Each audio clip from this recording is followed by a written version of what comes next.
നമസ്കാരം സുഹൃത്തുക്കളെ, welcome to my talk show. ഇന്ന് ലോകം മുഴുവൻ ഞെട്ടിയിരിക്കുകയാണ് ഇന്ത്യയുടെ നീക്കത്തിലേക്ക്. ഇന്ത്യ അടുത്തിടെ ഉക്രൈനുമായി ഒരു സുരക്ഷാ പങ്കാളിത്തത്തിലേക്ക് കടന്നിരിക്കുകയാണ്. ലോകത്തെ പലരെയും അതിശയിപ്പിച്ചു.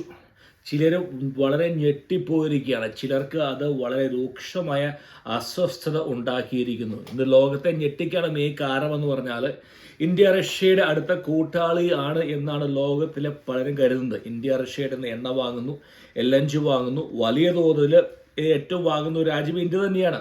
റഷ്യയുടെ സാമ്പത്തിക വ്യവസ്ഥയുടെ നല്ലൊരു പങ്കും ഇന്ത്യയാണ് സംഭാവന കൊടുക്കുന്നത്. കൂടെ റഷ്യയുമായി ആയുധങ്ങളുമായിട്ട് കരാറുണ്ട്.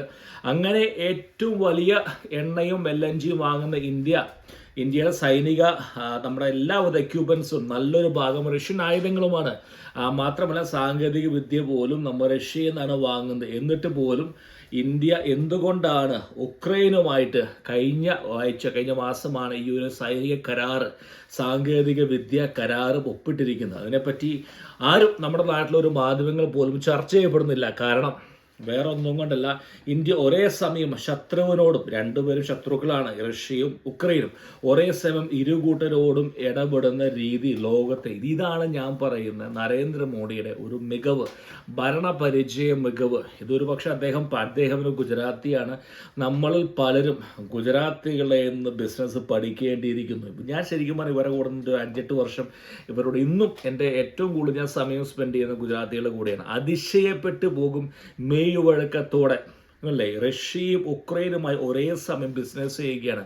റഷ്യയുടെ നിന്ന് എണ്ണ വാങ്ങുന്നു, S-400, പിന്നെ നമ്മുടെ പല സാങ്കേതിക ഡിഫൻസ് സംവിധാനങ്ങളൊക്കെ അവരുടെ ഉണ്ടെങ്കിൽ പോലും ഭാവിയിൽ യുക്രൈൻ്റെ സാങ്കേതിക വിദ്യ ആശ്രയിച്ച് ഇന്ത്യ മുന്നേറാൻ പോവുകയാണ്. ഇന്ത്യയും സ്വന്തം സൈന്യത്തെ നവീകരിക്കാൻ വേണ്ടി, ചൈനയും പാകിസ്ഥാൻ നേരിടാൻ വേണ്ടി ഉക്രൈൻ്റെ ഡ്രോൺ വാങ്ങാൻ പോകുന്നു.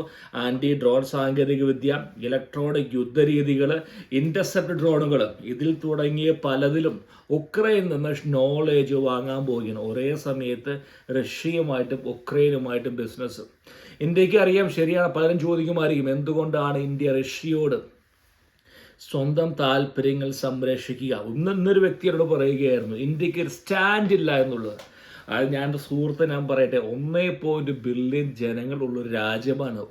ഒരാഴ്ച ഈ കടലിടുക്ക് അടഞ്ഞു കിടന്നാൽ നമ്മുടെ നാട്ടിലേക്ക് LNG വരില്ല, നമ്മുടെ അടുത്തേക്ക് ഈ പെട്രോൾ വരില്ല, diesel വരില്ല, പട്ടിണിയാകും നമ്മുടെ രാജ്യമെന്ന് പറയുന്നത്. അപ്പോൾ ഒരു മെയ് വഴക്കം വേണം ഈ രാജ്യത്തെ മുന്നോട്ട് കൊണ്ടുപോകണമെങ്കിൽ. നമ്മൾ വികസ ഒരു രാജ്യമാണ്, നമ്മൾ മുന്നേറിക്കൊണ്ടിരിക്കുകയാണ്.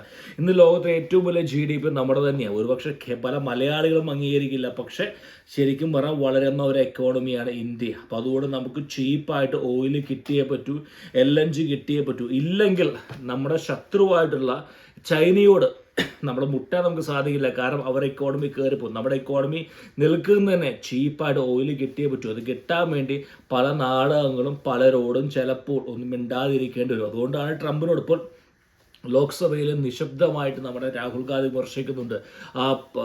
മോഡി സേ ഡർത്തെ ഹേ, ആരോട്? ശ്രീമാൻ ട്രംപിനോട്.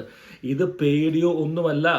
ഞാൻ പറയട്ടെ, 1.3 ബില്യൺ ജനങ്ങൾ ഉള്ള രാജ്യത്തെ മുന്നോട്ട് കൊണ്ടുപോകുന്നത് AICC ഓഫീസ്. ഇന്ന് നമ്മൾ കണ്ടില്ല, ഒരു കൊച്ചു കേരളം പോലും ഭരിക്കാൻ ഇവർക്ക് സാധിക്കുന്നില്ല. കാരണം ഭരണം കിട്ടിയിട്ട് പോലും എനിക്ക് അറിഞ്ഞുകൂടാ ചെന്നിത്തലയ്ക്ക് എന്തിനാണ് ഈ പറയുന്ന പ്രായത്തിൽ ഈ മുടിയിൽ നരച്ച മുടി എന്നുള്ളത് എന്ന് പറയുന്ന ഒരു തെറ്റല്ല. എന്നിട്ട് പോലും അദ്ദേഹം എന്തിനാണ് പെട്ടി തൂക്കിക്കൊണ്ട് അവിടെ വരെ പോയിരിക്കും? ചെറുപ്പക്കാർക്ക് വിട്ടുകൊടുക്കൂ. ആ മനുഷ്യന് എന്താണ് ഇനി വേണ്ടത്? ഇത്തരത്തിലുള്ള ആളുകൾക്ക് എങ്ങനെയാണ് അടുത്ത 10-20 വർഷത്തേക്ക് രാജ്യം നേരിടാൻ പോകുന്ന വെല്ലുവിളിയെ പറ്റി എന്തറിയാൻ സാധിക്കും? എന്ത് അറിവ് ഓർക്കുള്ളൂ? അവർക്ക് ആകെ അറിവെന്ന് പറയുന്ന സ്വന്തം കസൈൻ. ഞാനിപ്പോൾ എന്ന് പറയുന്നത് പൂർണ്ണമായിട്ടും ഞാനൊരു BJP കാരണമൊന്നുമല്ല. എനിക്ക് BJPയുടെ പല പോളിസികളും എനിക്ക് എതിർപ്പുണ്ടെങ്കിൽ പോലും ഈ ഒരു അവസരത്തിൽ ഇന്ത്യ ഭരിക്കാൻ ഏറ്റവും നല്ലത് BJP ആണ്. കാരണം മെയ് വഴക്കം നിങ്ങൾ നോക്ക്, എത്ര തന്മയത്വത്തോടെയാണ് ഇരു രാജ്യങ്ങളുമായിട്ടും ഉൾപ്പെടുന്നത്. പല രാജ്യങ്ങളും രൂക്ഷമായി അത്ഭുതപ്പെട്ടു പോവുകയാണ്. കാരണം ഇന്ത്യക്ക് വളരെ വ്യക്തമായിട്ട് അറിയാം, റഷ്യ എന്ന് പറയുന്നത് ഒരു വസാൽ സ്റ്റേറ്റ്, ചൈനയുടെ വസാൽ സ്റ്റേറ്റ് ആവാൻ പോവുകയാണ്. കാരണം China Russia is depend on China. കാരണം ചൈന സാധനങ്ങൾ വാങ്ങുന്നു, അങ്ങോട്ടും ഇങ്ങോട്ടും കൂടി സാധനങ്ങൾ മറയ്ക്കുന്നു. ഇന്ത്യക്ക് ഭാവിയിൽ റഷ്യ ഒരു ഭീഷണിയാകും എന്ന് ഉറപ്പായത് കൊണ്ടാണ് റഷ്യൻ ആയുധങ്ങൾ ഡിപ്പെൻഡൻസ് ഇന്ത്യക്കുണ്ട്. S-400 വാങ്ങുന്നു, ആൻറ്റി ഡിഫൻസ് സിസ്റ്റം വാങ്ങുന്നു, പിന്നെ എയർക്രാഫ്റ്റ് വാങ്ങുന്നു. കാരണം വേറെ ഒന്നും കൊണ്ടല്ല, കാരണം നമ്മുടെ സൈനികർ വർഷങ്ങളായി ട്രെയിൻഡ് ആയിരിക്കുന്നത് റഷ്യൻ എക്യുപ്മെൻറ്റ്സ് ആണ്. പെട്ടെന്നൊരു ദിവസം അവരോട് പറയുകയാണ്, നിങ്ങൾ ഒരു കാര്യം ചെയ്യും, നാളെ മുതൽ റഷ്യൻ സാധനങ്ങൾ വേണ്ട, നമ്മൾ ഉക്രൈൻ സാധനങ്ങൾ എടുക്കാം എന്ന് പറഞ്ഞാൽ ഇറ്റ് ടേക്സ് ടൈം. ട്രെയിൻ ചെയ്യിപ്പിക്കണമെങ്കിൽ വർഷങ്ങളെടുക്കും, മാസങ്ങളെടുക്കും. കാരണം അവരെ പുതിയൊരു ടെക്നോളജി കൊണ്ടുവരാൻ, പുതിയ എക്യുപ്മെൻറ്റ് കൊണ്ടുവരും. പക്ഷേ സാധിച്ചു എന്ന് വരില്ല.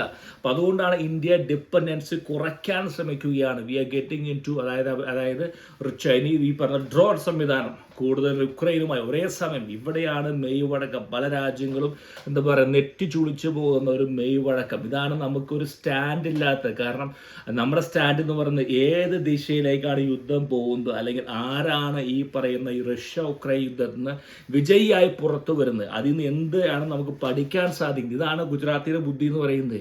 ഇതെന്താ ഒരു രാജ്യത്തെ ഓർഗനൈസേഷൻ, ഞാൻ ഗുജറാത്തിയിൽ കണ്ടിരിക്കുന്ന ഏറ്റവും വലിയൊരു കഴിവെന്ന് പറയുന്നത് ഓർഗനൈസേഷൻ സ്കിൽസ്. ഒരു ബിസിനസ്സിനെ രാവിലെ 3 മണിക്ക് എത്തും. മുകേഷ് അംബാനി, ഞാൻ കേട്ടല്ലോ, 3 മണി 3:30 മണിക്ക് അദ്ദേഹം ഓഫീസിലെത്തും. അവിടെ നിന്ന് ആരംഭിക്കുകയാണ് ബിസിനസ് എന്ന് പറഞ്ഞു കഴിഞ്ഞാൽ ഈ തമാശ കളിയല്ല. അതാണ് ശ്രീമാൻ നരേന്ദ്രമോദി. രാവിലെ അദ്ദേഹം ലോക്സഭയിൽ സംസദിൽ അദ്ദേഹം അവിടുന്ന് ഭാഷണം കൊടുക്കുന്നു. അത് കഴിഞ്ഞ് അദ്ദേഹം UP പോകുന്നു, തിരിച്ചു വരുന്നു.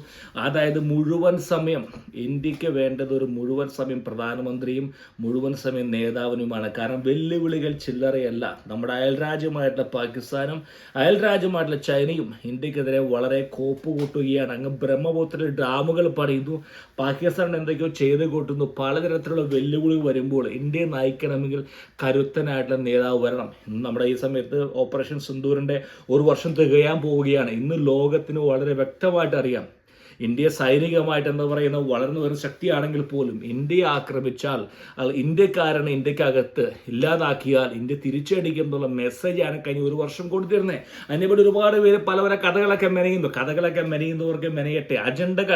അജണ്ടകൾക്ക് ഒരിക്കലും ഒരുപാട് കാലം മുന്നോട്ട് പോകാൻ സാധിക്കില്ല. കാരണം മലയാളികൾ കണ്ണുകൾ തുറക്കും. ഇന്ന് എൻ്റെ ചാനലടിയിൽ അവർ പറയാറുണ്ട്, നിങ്ങൾ UP പോയിട്ടുണ്ടോ, നിങ്ങൾ രാജസ്ഥാനിൽ പോകും. ഞാൻ പോയിട്ടുണ്ട് സുഹൃത്തെ. അവിടെയൊക്കെ ഞാൻ പലപ്പോഴും വർഷത്തിൽ 2 വട്ടം ഇന്ത്യൻസ് വരുന്ന വ്യക്തിയാണ്. ഗാസിയാബാദിലും അതോടൊപ്പം ജയ്പൂരിലും അതോടൊപ്പം തന്നെ അഹമ്മദാബാദിലൊക്കെ പോകുന്ന ഒരു വ്യക്തിയാണ്. ഞാൻ കാണുന്നതാണ് ഈ വികസനം എന്ന് പറയുന്നത്. അവിടെയൊക്കെ ദിശാബോധമുള്ള പല നേതാക്കന്മാരുമുണ്ട്. ഈ പറയുന്ന പെട്ടിയും പിടിച്ചുകൊണ്ട് ഡൽഹിയിൽ പോകുന്ന അവനോണ്ട് ആളുകൾ തിരികെ കയറ്റുന്ന നേതാക്കന്മാരല്ല അവിടെയുള്ളത്. അതായത് അവർക്ക് അതേ ഉള്ളൂ എന്ന് മനസ്സിലാക്കി അടുത്ത 5 വർഷം ഇന്ത്യയിൽ വരാൻ പോകുന്ന സമൂലമായ മാറ്റമായിരിക്കും. കാരണം ലോകത്തിലെ ഏറ്റവും കൂടുതൽ GDP മുന്നേറുന്ന ഒരു രാജ്യമാണ് ഇന്ത്യ എന്ന് പറയുന്നത്. കാരണം പല